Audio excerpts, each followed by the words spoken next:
ta grâce, seule ta grâce. Nous voulons instaurer un état de droit. Et dans un état de droit, il y a une justice indépendante. Ce n'est pas à l'individu Félix Tshisekedi de commencer à faire justice.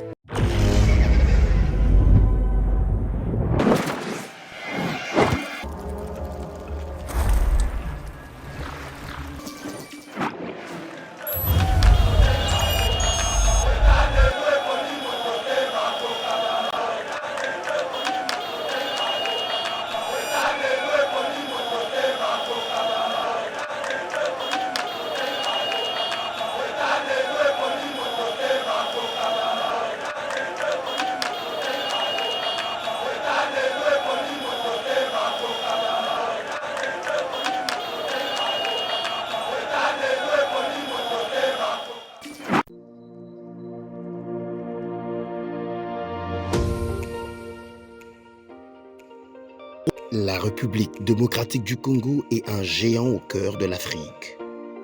Le géant a été blessé à cause de multiples guerres causées par la mauvaise gestion de ses immenses richesses tant convoitées. Lelo géant a telemi pona kotonga mboka na ye na ba élite ya sika ba congolais nyonso ya mboka pe bandeko ya diaspora. Plateforme projetrdc.com ezopesa ba opportunité ya ko travailler ensemble à distance. Kokoma investisseur to actionnaire pe ko investir na ba projet de développement na RDC. Projet RDC est une plateforme professionnelle développée en Allemagne par M. Max Kachama pour soutenir les investisseurs congolais.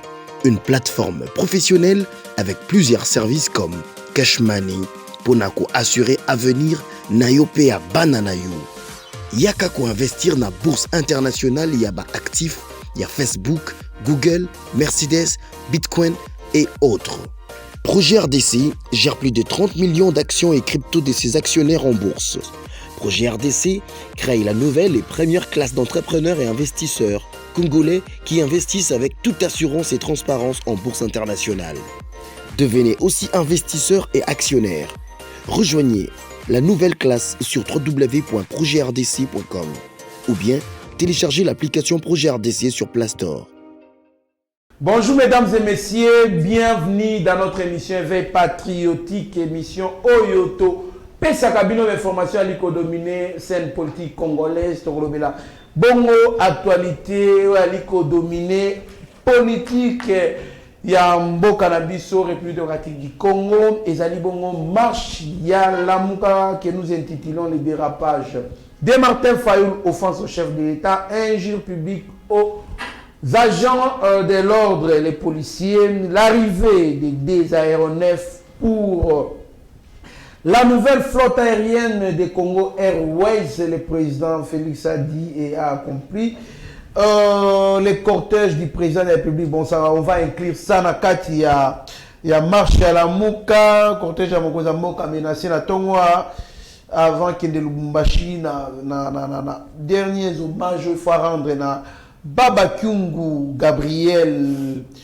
Et nous allons aussi parler de l'ouverture de la deuxième session ordinaire à l'Assemblée nationale avec comme prioritaire prorogation de l'état de siège na Nord Kivu na province à Ituri.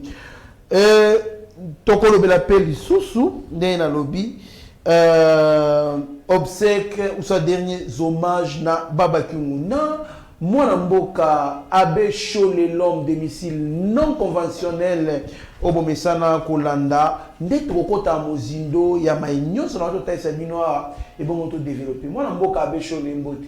Mbote Trésor Kandolo, Mbote Bandeko Nyonso Balanda Biso partout dans le monde, vous êtes aux États-Unis, en Europe, partout dans le monde, vous avez Congolais à solo, boye ba malamu ke mboka na biso ezana kotonga, mboka na biso ezana okende liboso.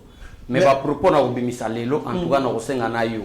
Oui. Nande konanga Steve Konde, Rabi Mukoko. Muto moko te alongola ta iota. Na lelo na oloba te, lelo nyom to oloba ba propos au Martin Fayulu abimisi, personne n'a condamné parce que chef de l'État Azama Stanaite, Martin Fayulu ti jour yeto koya, kotali longi na otio za la président de la République. Na mboka ote, Joseph Kabila malmené biso awa, a nyokoli ba militaire na biso.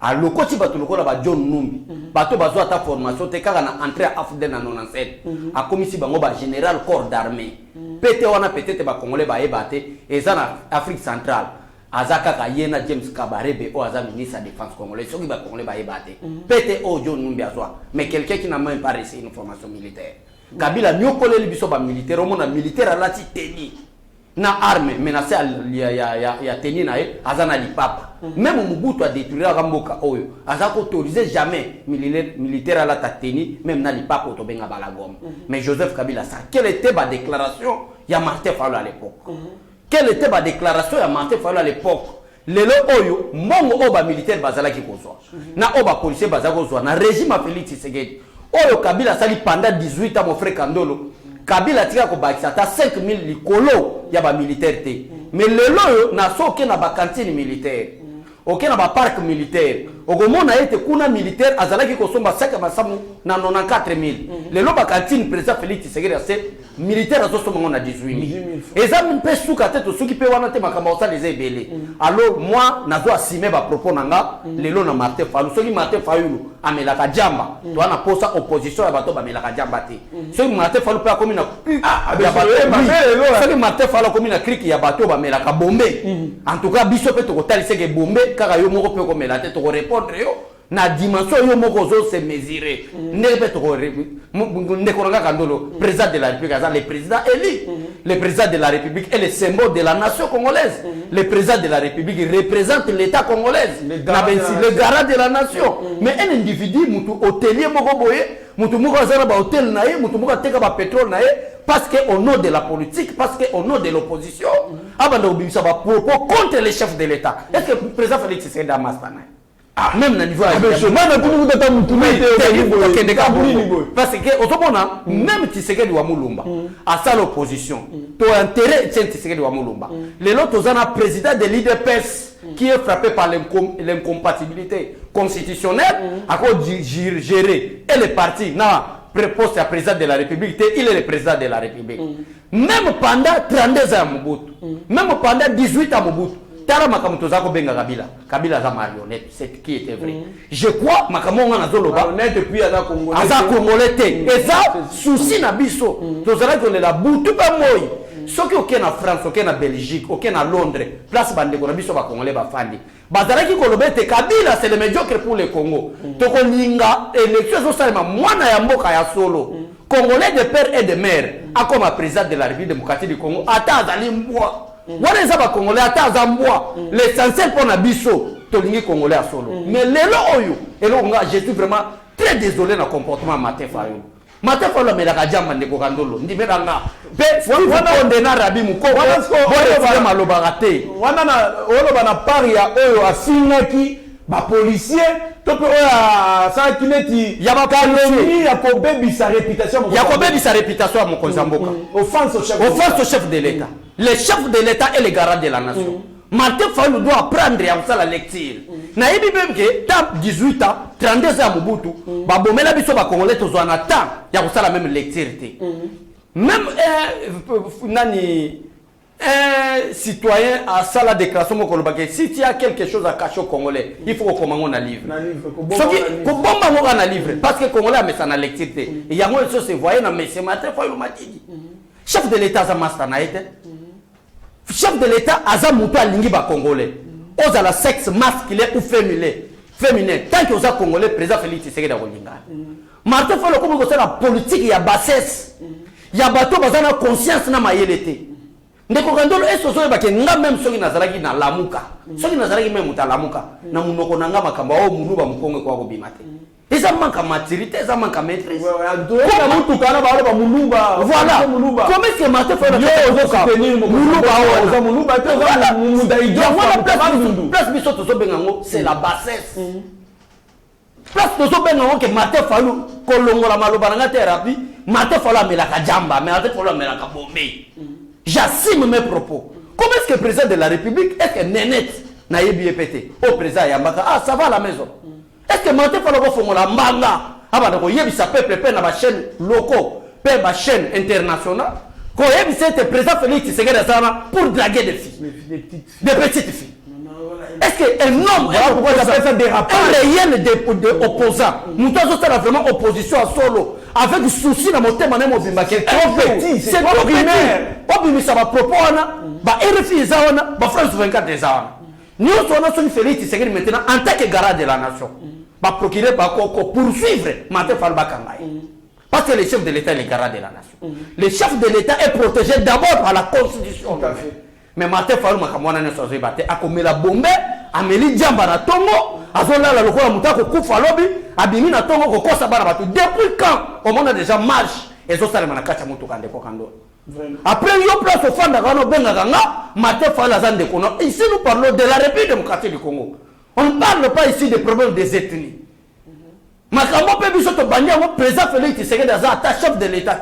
Tant que tozo ngwa 4 et 5 heures, tozo tamula ba parlement debout, tozo véhiculer message. Et c'est là qui peut être le chef de l'État un jour aux Tshisekedi Tshilombo. Et c'est là qui tozo là qui ko boulé que ça Etienne Tshisekedi wa Mulumba. Biso to sala makambo na balo yengete. Mais okomona mutu moko boy ndeko nanga ndolo oza journaliste nanga to sala musala ensemble na yo. Je confirme na koluka ba communicateur ya Martin Fayulu ba ya ba contredire na plateau to yamba bango. Martin Fayulu c'était fumeur de chambre. Avant Martin Fayulu bima ça la marche. Avant Martin Fayulu bima ata la déclaration amelaka jamba na bombe. Ndeko banda ko pousser mutu roga Martin Fayulu il parle de n'importe quoi. Chef de l'État est en train de draguer des petites filles. Chef de l'État azoko kamara muté. Abi m'appelle en Zéla. Abi m'appelle en Zéla. Mobiliser votre nom. Je crois que vous êtes d'accord avec moi que Martin Fayulu c'était fumeur de chambre. T'as la déclaration ça. Même les États-Unis d'Amérique, au pays où démocratie est fanda. Jamais au monde président de la République n'a pas la balle. À toi, il y a un rapport de force. Djamba Nini, Obisika Nini, Martin Fayulu Alani. Ça c'est premièrement. Deuxièmement, Tala Benjir a béni dans la policier. Un homme opposant, je cite bien les propos de Martin Fayulu. Un homme politique qui envisage d'un jour d'être devenu président de la République. Tala Makamoso, bah généraux, bah colonel, bah major, bon, les officiers, les gens de l'ordre. Oh bah yé mon qu'on a communiqué na yé. Alors que tu bénis la police boya, bon encadrer marche. Quand il y a mon Martin Fayulu la police va y pour encadrer des rapports et ça les mater. Ceux qui ont reconnaître bah agent de l'ordre était. Ceux qui ont reconnaître bah autorité à place était. Pourquoi Martin Fayulu a écrit au gouverneur de la ville de Kinshasa? Parce que selon la constitution, quand un opposant a en marche, bah peut être une lettre d'information, une autorité compétente, parce que l'autorité compétente en son tour, à cause de service des agents de l'ordre, intérêt comment protéger les marches. Mais pourquoi Martin Fayulu a écrit au gouverneur de la ville province de Kinshasa? Mais à l'ombre allez, Mbalamoka bandi ko attaquer, tala ba déclaration Martin Fayulu azofinga, ba policier, bololé, zoba, ozolanda muluba wana, ba futaka yo combien, bololé, ce sont des propos. Il y a mon temps, mais la Djamba Boko Benny opposant Martin Fayulu. C'est trop primaire. C'est trop primaire. Est-ce que mais association de malfaiteurs, Martin Fayulu c'était malfaiteur. Martin Fayulu c'est malfaiteur. Ça je vous informe. Ce qui ont rêvé qu'un jour Congo qu'on soit bateau, mais la Djamba Loko la yé, base en tête à pays comme Martin Fayulu, c'est pratiquement impossible. Policier à Salioni.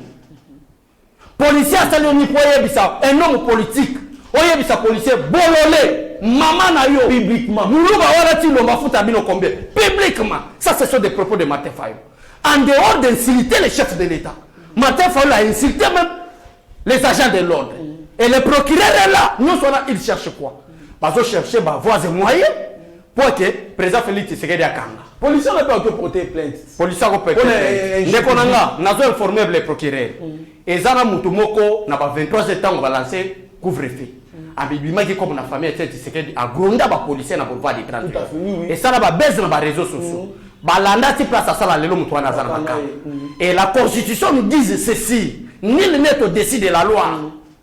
Que ce soit un homme qui est à l'opposition ou à la majorité au pouvoir, nous sommes tous égaux devant la constitution, devant les lois de la République. Nous attendons l'arrestation de Martin Fayulu. Et pour imputation, injure publique au chef de l'État. Oui, au chef de l'État, offense. Offense au chef de l'État. Et puis, injure publique aux officiers, aux agents de l'ordre. Parce que c'est ça. Si nous voulons les changements, Martin Fayulu, ça va proposer. Ça, c'est deuxièmement. Na yebiseki peuple congolais ndeko nanga Kandolo, merci pour ndenge otiki maloba to expliquer peuple congolais. Ndeko tango na wuti na ba maladie na yawa, na ki poto sala émission to sala émission te na sala ki face à la caméra. N'expliquer na peuple congolais que eloko o Martin Fayulu ningi asala na bato PPRD pour na marche à le 15 wuti ko le kalobi, ezala ki coup d'état bato bandima tingati. Balinga basala ba massacre. Balinga ba boma bato. Balinga basimbisa président de la République touche. Ba arme oza ko mona ezako bomba mana banda ko ba John Numbi ba Delphin Kayimbi. Na yebite soko za ka informer de konanga ka Delphin Kayimbi. Ke minduki oye de konanga Kandolo, minduki ebima epa ya John Numbi. Na oye bima epa Delphin Kayimbi, ya Delphin Kayimbi le kai kuta John Numbi de beli. Ya Delphin Kayimbi bima ki 4 défendre. Ya minduki vraiment de guerre. Siko minduki wana nyuso ba kaboli yango na ba cité. Minduki wana nyuso ba kaboli yango na batoyo.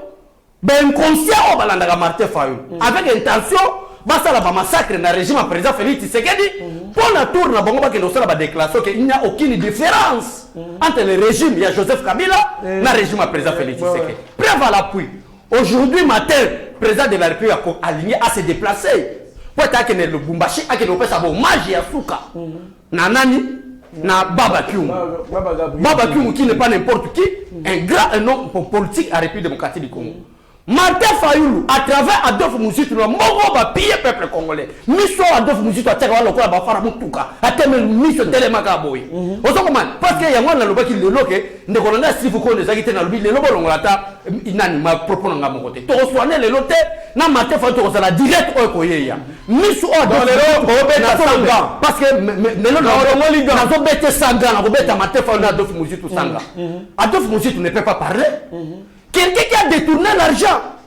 Nani na régime ya Mobutu, na régime ya Kabila. Akoko beta tolo lelo ke ayiba mbo na Kabila te. Adolphe Muzitu. Yango na le bingo Kandolo Vela na chité nanga. Chef a se décidé maintenant le bingo non. Il faut na pesa hommage à Suka et pas nani et pas ya Baba Kyungu.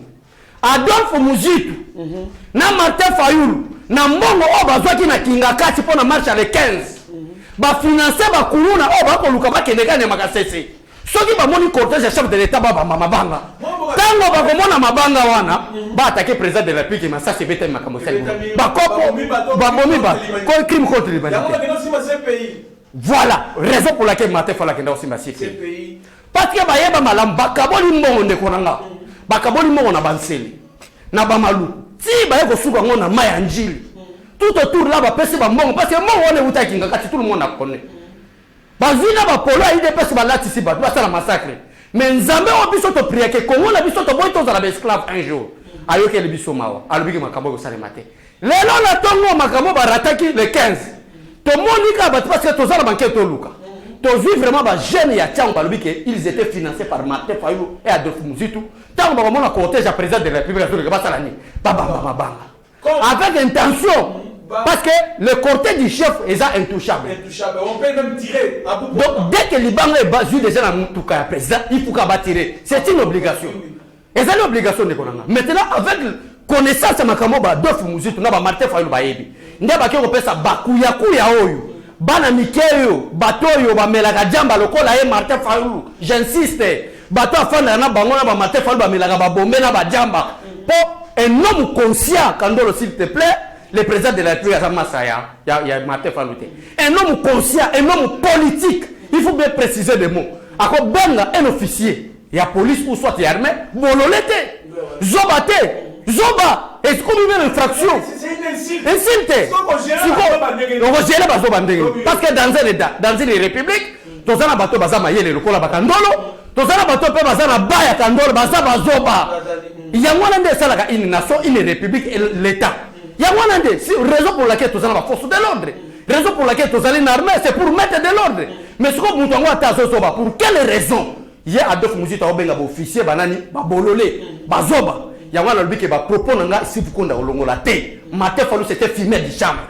Martin Fayulu amelaka jamba, Martin Fayulu amelaka bombe. Nde yango ozomona ba propos na ye. Tala makambo zokende. Na cité nanga pour poser question de konanga pour expliquer peuple congolais que tala ba action ngo balinga basala ngo lelo na tongo. Moi mboka Bechole, merci beaucoup na lelo na binga on ba muke yo mto banolo ba mingi makasi. Moi mboka Bechole, président de la République ali kokende na Lubumbashi, babambie mabanga. Kobamba babami président Mabanga. Parce que quand tu peux y aller dans le drapeau, selon l'information d'aujourd'hui. Oui, oui.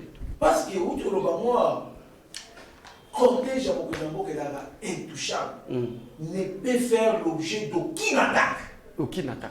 Ceux qui vont attaquer en haut, normalement on tire à bout portant par rapport à l'Église. Voilà. Donc on a toyé, puis il va s'attendre à s'appliquer. Pour que on va neutraliser. Mon boka, connaissant que ceux qui vont venir à Banga, on peut tirer à bout portant. La quartier 3, la Massina, voilà quartier dans la Poli, voilà quartier dans la. On peut tirer à bout portant, bah tu vas couper. Voilà pourquoi on est aussi dans ces pays, au moins des crimes contre l'humanité, il y a moins Salemi, par exemple, c'est qu'il y a des joueurs à la poursuivi par les infractions qui sont à la compétence, il y a poursuite, il y a ces pays. Moi, on va tout cas parenthèse. Vous pensez que ce qui m'a fait qui pouvoir, à quoi qui comme à un niveau, on a bien que les gens, pour la bango, c'est plus pire. Puisque l'époque il y a Joseph Kabila.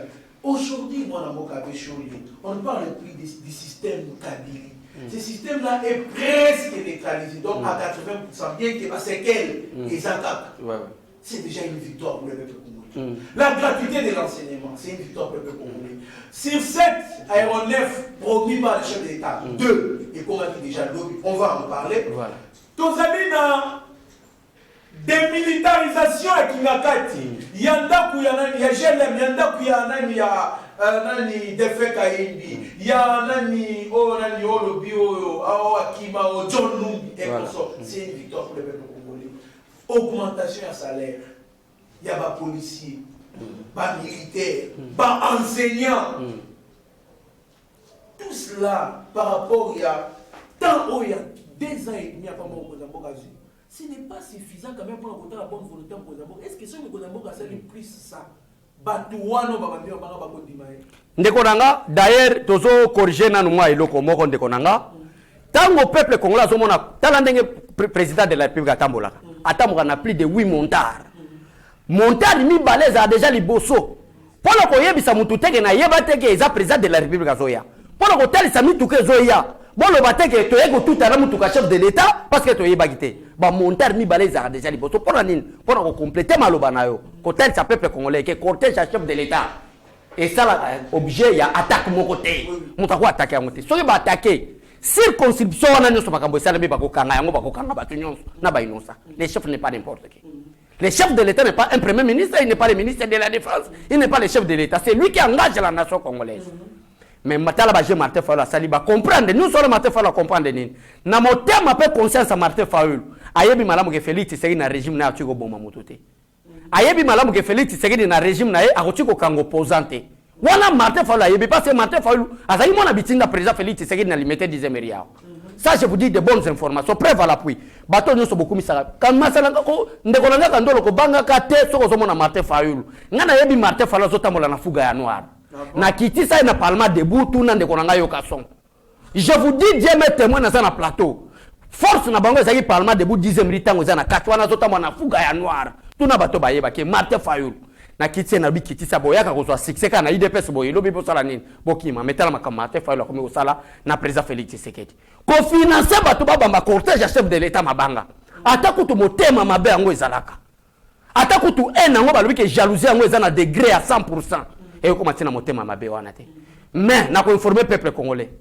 Bato nous so besoin de financement et pas Martin Fayoul et pas ba ennemi à République. Que pour que un jour boit attaquer cortège chef de l'État. Bah infraction à quoi attaquer parce que le cortège a fait l'objet d'une attaque. Bah infraction c'est l'objet d'attaque. Yeba malamu ezana compétence à CPIT. Ce qui m'a fait faire ko sabino ke lokola to komaki lettre na CPI que bogo sakana na chef de l'État, bogo bamba cortège chef de l'État mabanga parce que CPI aza. Martin Fayoul yebi loité. Bah objet nous sur ça. Voilà, objet nous sur ça la attaque. Pas n'importe quelle attaque, attaque il y a chef de l'État na cortège na et ezala ceux qui ba bomé ata 1000 personnes. Ezala compétence à chef de l'État. Il y a CPI. Ezala compétence à justice nationale ba Rolandela. Attaque wana outé la wapi. On voulait atteindre la souveraineté de l'État. Voilà. Nde yango basali baso ko sabino wana premièrement nazo na lingana lo babongo. Deuxièmement de konanga kandolo. Bo excuser nga vraiment. un jour ce qui a sali peut-être va reproche ça avant que tout comme et là on a toutes nos questions qu'est-ce que Martin Fayulu reproche réellement chef de l'État voilà entre parenthèses mais est-ce que Batouana va qui continue mon Mozambique un jour Batu ya Tchango parce que Batu ya Martin Fayulu oui ouais et ezana batu mususu ndeko nanga ndolo wana nazoko sabino na aloba vérité nyonso lelo baboya ka président Félix Tshisekedi te po azaka sayen wana na yebisa bino ba information lokola citoyen congolais baboya ka Félix Tshisekedi te po aza muluba te parce que ba divorce kitoko je crois bazape ba sayen baboya ka président Félix Tshisekedi te po aza muluba kiterma muluba o ezaba terme mo ba bimisi lelo baboya ka président Félix Tshisekedi parce que Félix Tshisekedi ne mutu alinga même changement na Congo. Parce que selon la communauté internationale, précisément, voilà, il y a un changement. Martin Fayulu ne prône pas le changement. Parce que nous, tous les gens changement, à cause de la bataille, basta na président de la République, on peut se prévoir l'appui. Dès qu'on a dans la vie, il faut apprendre à cause de la constant. Martin Fayulu a bandi ko sabiso. Félix Tshisekedi c'est mon frère, mais mon problème avec Félix Tshisekedi de couper alliance avec Kabila. Aujourd'hui, on ne parle plus de la coalition FCC Cash. Aujourd'hui, tous les dignitaires, il y a régime Mobutu. Bah on a une possibilité à kokima bakimi parce que bah il y a danger koya. Lelo on ne peut pas parler d'Azaria Souroubero dans la République démocratique du Congo comme un représentant des étudiants rwandais dans Lubumbashi. Azaria Sakimane déjà na Tongo ayebela. Première attaque Martin Fayulu na chef de l'État. Deuxième attaque Martin Fayulu biwo Félix Tshisekedi nenga zali wana il n'est pas chef de l'État, il est dirigé par qui? Par Kabila. Mais aujourd'hui, il y a des démarches qui se passent. Ndekolanga, ceux qui peuvent habiter, Kabila sont 5 exil. Ah bon? Bah démarches sont ça, le père Kabila, famille Kabila n'est pas en bas en instruction. Bah comme il m'a tel, il va en Mboka, République démocratique du Congo, ça qui est président, ça y est. Bah tu vas y bakate. Mais Martin Fayulu après bah diamba ne comme là, Steve faut qu'on esquisse parce que c'est Martin Fayulu qui m'a provoqué. Après comme là bah bombé à côté les mains. Après comme là bah diamba. Azo ça la déclaration qui s'appelle le Congolais sonne. Ndekonanga na hôtel sur le Komoko. Martin Fayulu so finga ba policier.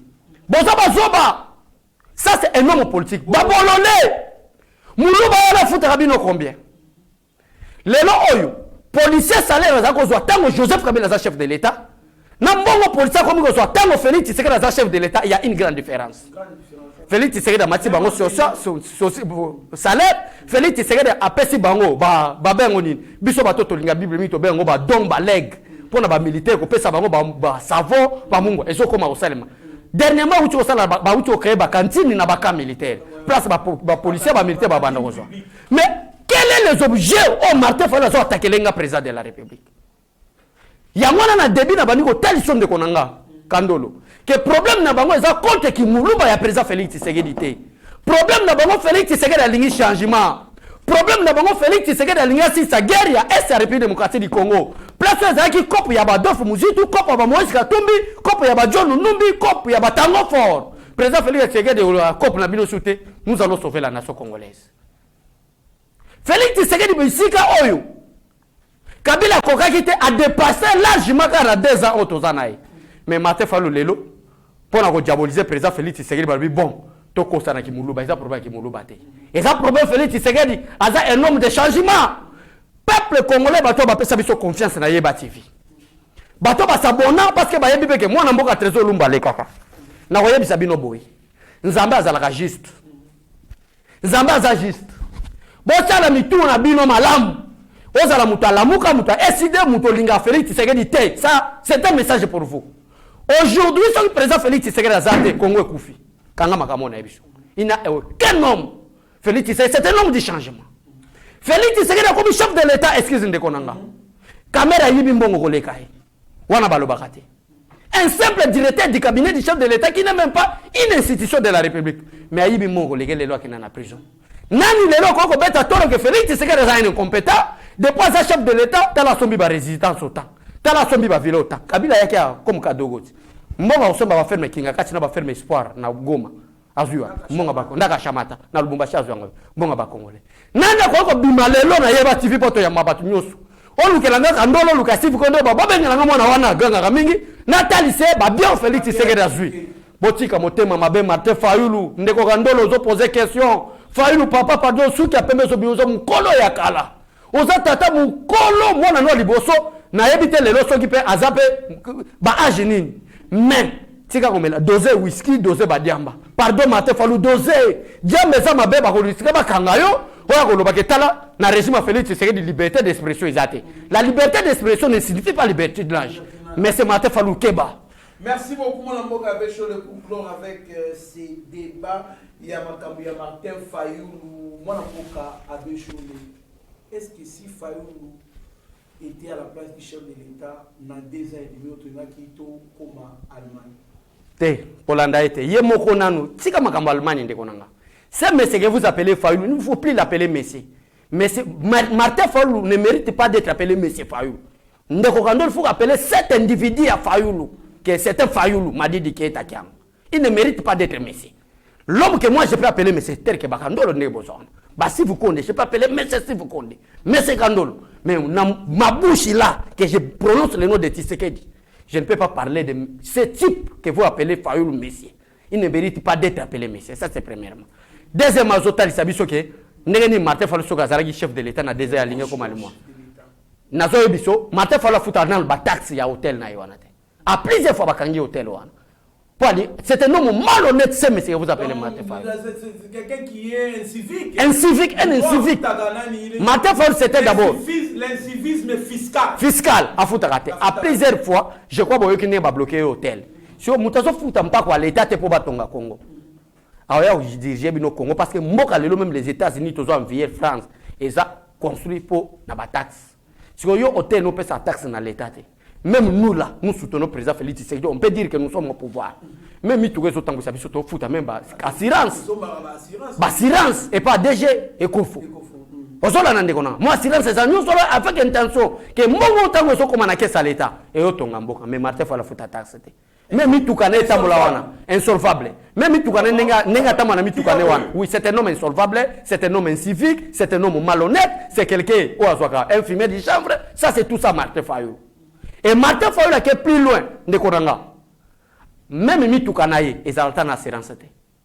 Vignette, tu vas sauter dans la ville de Kinshasa. Martin Fayulu faut taxe vignette. Ce que tout est moutou lobby m'a appelé. Azo bata magana c'est ma qui opposant. Si vous avez bloqué l'hôtel, bakangé moutuka pour na manque assurance, je suis opposant. La liberté d'expression. Pas comme argument Martin Fayulu. A côté ko changer mboka hôtel. D'ailleurs, ndenge président Félix Tshisekedi azo sala na pa service à sécurité boy, tozo longola ba bomber na ba diamba na mboka oyo. Donc mona ke mayela Martin Fayulu ba déclaration aza akora sauter. Après avoir ko filmer, ko beta diamba, ndé pour ça Martin Fayulu ba biloko. Merci beaucoup Bino ba pour voter en 2023 Kanissa. Moi c'est un policier, moi c'est un soldat Kanissa mobali no ali bololé. Mobali no ali zoba. Biso mutolobi. Tabe chef so mutolobi. Te Martin Fayulu mutolobi. Biso mutolobi te. Kanissa mobali no ba fini zoba. Yo mama ozana camp. Ozana camp ya ba policier ka ya ba militaire. Bota la individu ya Martin Fayulu ataka bandage ya pembe. O abina ka ndobolo na ba lieu public. O abina ka koi mwiko. Un danseur tout à fait. Mais il y a un monde politique. La mouka musique, na la mouka politique ko balanate. Bo salande la mouka politique, bo tika la mouka musique. Ozolanda. Mama yo mutolanda nga Martin Fayulu fini mobali na yo. Parce que so on finit pour militaire moko, on finit policier moko, c'est-à-dire aux un poli peu mal éduqué envers tous les policiers et tous les militaires. Ne on finit ba nyonso. Élection en 2023, bo mona Martin Fayulu kitana bakante. Pour ce qu'on est président de la République, valeur au président de la République, il y a Mibali Nabino. Martin Fayulu a sa valeur dans la policier. Martin Fayulu a sa valeur dans la militaire. Donc, dans le moment campagne, il y a une campagne. Boyamba Martin Fayulu na baka militaire. Te po bana Nabino, ba ozala maltraité. Tala bolingo président Félix Tshisekedi azaki nango. A créé be école na baka militaire. A créé bino ba cantine. A créé bino bopito. Place au bato bazako lala na mabele. Fatia tongi mo banda na baka militaire. C'est un homme qui a respecté ba militaire. Et non comme un infirmière du chef comme Martin Fayulu. Ça j'insiste pourquoi je l'appelle infirmière du chef. Tala nan muto o ba tsenga misapi. Ndeko mo kutazana na libanda mboka. Ndeko Kandolo ndeko Sifu Konda benginga lobi na comprendre Martin Fayulu te atikala ko fonda tout droit na kiti tenenge bo fandi na Kandolo boy afana ka mupanzi eza misapi yango batu bageza ke pasi tonini batu belenge misapi yango pe wapi toyebi te partout tala na mutama cho misapi ko finaki e bololé anga c'est normal cho misapi ko finaki ba bololé bazoba eza pasi mingi yaya est-ce que oyebi ke Tshisekedi Félix balinga baboto la siège ka dernièrement va comme chef de l'État Natibala ba policier ba kanga ba garde président Félix Tshisekedi ba boto le ba chombo mais batika président afinga ba militaire te mais impolitesse à Martin Fayulu uti wapi pona bino pourquoi pas Martin Fayulu ko loba ke nazo sala liti pona bino ke ake no fingira biso ba militaire ba policier ba zoba ba bololi jamba izama be omoni jamba président jeu facile boy papa boyete président finira te président la charisme président la pas maté président le baba bango ezanga tina te oh musana ka kodraguer des petites filles papa nini boyeko doser nyonso wana Martin Fayulu azotala par rapport à âge na pendant que Martin Fayulu aza déjà ba 70 quelque kalatea da 2-3 ati mandat fertier zo comme so comme na ba 80 ba kotambola banda tambola ta mukolo akala talaka bato ba uta ko ta ba Sénégal ngana yebi mais Martin Fayulu qui vendait des pétrole vous comprenez ateka pétrole wara donc comment banzo to ta wara mukolo ya kala kalatea zo ko ta 80 nous sommes un chef de l'état zo calculer 10 ans dans constitutionnel il y a chef de l'état qui est déjà comme presque na banona et ça pratiquement impossible mutoyo et ça na pratiquement impossible mutoyo ko lina via passe ko teka ba pétrole ko isa 90 si on par rapport à vie naïe qui a zana tamu qui na sena moy a ko diriger République démocratique ndé commis haine contre le président. Merci beaucoup Mboka. Parlons aussi Potochité pour les deux aéronefs pour la nouvelle flotte aérienne de Congo Airways. Mboka la kaka alobi 7 avions Ekoya. Moi Mboka lobi wana mi balé qui était l'aéroport en Chine, c'était une fête. Merci vraiment. Oyo nyonso chef de l'État Lobaka asala rango. Mais c'est Kabila memeli biso ba ki pa vite ba komba ba avion. Lumumba. Ba avion akala na Tiriki ba boaka ngo ke ko sala ta transport à Tiriki te. Na Bangladesh kuna. Voilà, si lelo yakate. A memeli biso biloko akala. Kabila memi ba avion akala. Donc ozo mata na avion Kabila somela biso zo banga ke na okoma te. Avion mobimara ka jobeta ba avion bongo na otio matata ta ne mais fatia tala albike peuple na ngaba sana posa ba yeba ba avion sika ekiti wana Martin Fayulu obeta maboko te makamoto zako bengana na Kabila lelo président Félix Tshisekedi zo salango poete Congo ekende liboso o Kabila salate mais Martin Fayulu zo salaka NNAE Martin Fayulu ko omoni ke nazwa ki c'est le fait nabike kotanga kombo ya un individu lokola Martin Fayulu après avoir omis la diamba nazo répéter loko ana parce que c'est lui qui a provoqué à consulter le chef de l'État nous devons l'attaquer futolo ya lobi makamba lokuta mais biso toloba oya ye vrai que amela bombe na diamba tala le président Félix Tshisekedi nazo lancer changement ya mboka ndeko nanga donc mboka ngo ba vio asika c'est pour la première fois en République démocratique du Congo somba vio asika mutameka ki kosala lelo wana Kabila mebilo kwa kala ya kale kufa déjà mon frère Sozo kende Lubumbashi et ça là ta un mois donc Sozo kende Lubumbashi o matina ba vio Kabila sombi yeba malamu ke ozana 98% bache couleur Kabila kuta inaugura asala inauguration ya train awa na gare centrale et loke sala te bateka drapeau couleur ya drapeau na train Kabila ona ni mopao asa kofia sala ka clip ya clip wana Mosisi Kabila inaugura te mona ngote kile lo eza estamna ngo na gare akenda ka tie couleur pona okosa peuple congolais alobitala na sali train mais fati lelo toza déjà na plus de 3 trains toza na plus de 4 bateaux de pêche peuple congolais bazon di makate pour nous sommes te bazon di makate ya tuni ndeko moko lelo na tonga na studio Eric Mubiala na tuni est-ce que soki mokoza mboka sali batona kondima ye ndeko nanga o répondre te ba kotika la kondima ye le problème il y avait des choses ba exemple poto ndima ye bakanga caméra bandima ye bazalo bakoto affaire à caméra za kopo na ba voilà oh nani baba militaire qui ngati balongola ba militaire qui ngati bandima ye gratuité de l'enseignement et ya bandima ye ezala raté finalement ndeko Eric Mubiala yoso kiti lelo o comprendre loko wana ti ndeko nanga oza difficulté il faut comprendre qu'il y a des gens qui n'accepteront jamais le président de la République ba kotika la dimaiti yeba ya ngonga la lobby yo pe luka ba canal na yo bisusu oloba moi on avait sur le un mot sur l'ouverture de la deuxième session ordinaire pour cette année à l'Assemblée nationale. Oyo ezali na prioritaire d'abord pour Roger l'état de siège dans la province d'Ituri depuis un Nord Kivu. Ouais, vraiment, rentrée parlementaire, ils ont rentré moi, makasi, yango bato ba comprendre que changement zo na mboka. Ya makasi, o bato belé ba kolongwa même na boko.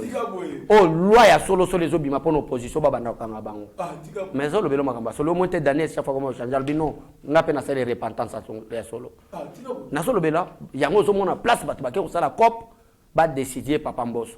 Parce que papa Mbosso va comprendre que quand Luko va savoir que ça quand Luko est à matin faire quand Mukolo quand Luka te dit papa Mbosso alors que na zana droit elongi na ngeza ko la chef de l'état je suis là pour soutenir chef de l'état en 2023 quand Luka va voter matin faire va voter quand Luka tomber dimanche attends matin faire la tire ça la plein na quand Luka lobi ko to moni la ki somo problème ezani ndeko na problème ezani ndeko kando le problème ezani si tu faut te lancer message fort na bato ba soutenir chef de l'état.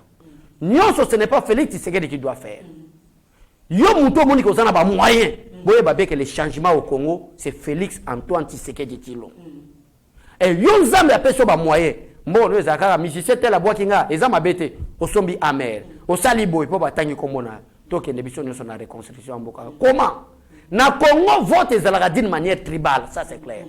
Mutu chacune des provinces bazana posa ba bimisa batu na bango. Alors, yo muto zana ba moyen.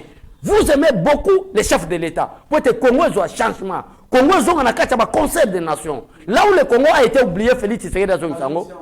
Tiaba moyen na yo, to bimisa batabakasi na Équateur. Tiaba moyen na yo, to bimisa batabakasi na Bandundu. Pour mutu mususu ako voter président Félix Tshisekedi na Bandundu. So ba moni par exemple il y a un grand leader de Bandundu qui est là. Ça c'est clair. Ndé façon kabila géraki bango. Parce que manière ba congolais, ba bebisa manière ba congolais. Toluka qui est l'homme intègre sérieux na Grand Kivu. Tobimisa bango. Tala kabila ninga soma ki ba matata ponyo bobe minako. Obe minaka lobaki ke idiofa Bandundu zaïd. Mais tant on a quitté na CGF Gisté Kabou. Ngane la récupérer idiofa. Mais so senga ka bande ko ba la biso ba moyen. Mubunda idiofa solo. Na saka idiofa te na récupérer les grands Bandundu. Les grands Bandundu, je crois mon qui descendent. Oui, je crois mon qui descendent parce que dans l'élection en 2018 le président de la République a quitté na grand Bandundu. Adolphe Muzitu na Martin Fayulu ba tchaki ba moyen que chef de l'État qui ba même banga. Pour éviter des problèmes, Félix a quitté. Alors, na yeli si président Jama na bi président Jama il faut to quitter. Je crois mon qui descend il y a président Jama Kabono. Ne ba yamba yi. Ba bito zera ki ba zoba ko boya Félix Tshisekedi. Ne ko na programme ya 100 jours. Bat ba moni neni makambo nango na kikwit. Ba balabala place za ko bukana président bongisi yango. Courant o bala kikwit balela ka kobola. Déjà na institut de la fraternité infra président Félix Tshisekedi a déjà ba pilon. Tango na oui. Tango na kuta na chef de l'État, tuna ba masa tozaki na bango, na bisi chef de l'État. Balabala ki mpwanza bimiti na ville na kota po en kwenu. Pesa nga ba moyen na ibisa vraiment chef de l'État boy. Tia ba moyen na diso na nga to tia ba balabala wana po ete peuple balinga. Nyoso wana pesi message pona nini. Parce que mutu mususa yini président Félix Tshisekedi po azaka saye. Mais tango ba mona na bango mo trésor lumba kiti Diofa. Akiti ki quit, akiti Bandundu ville, na ba drapeau IDPS. Et ça, seule façon de soutenir le chef de l'État. Mais si on a et vous avez le président Félix Tshisekedi, et vous avez des moyens pour soutenir parce que Bitumba, et ça m'a cassé. Tala lelo, papa n'a Gilles Aligné, merci beaucoup. Basali constant, na inspection générale des finances. Ndekogandolo, peut-être que les lata on a bimisango. Sur 100% des citoyens congolais, la politique, na affaire et gestion à chose de l'État. Il n'y a que 95% il y a 95% qui sont des voleurs, 5% qui sont un peu intègres. Alors ça c'est Gilles. Félix Tshisekedi a obouissambo na bateau yo bazana volontaire ko soutenir. Bo soutenir biso parce que 2023 so fata bien na 70% na tiki pouvoir parce que 70% pour na fatie zamoki. Azamuta ba 75, 78, 80 matalikolo.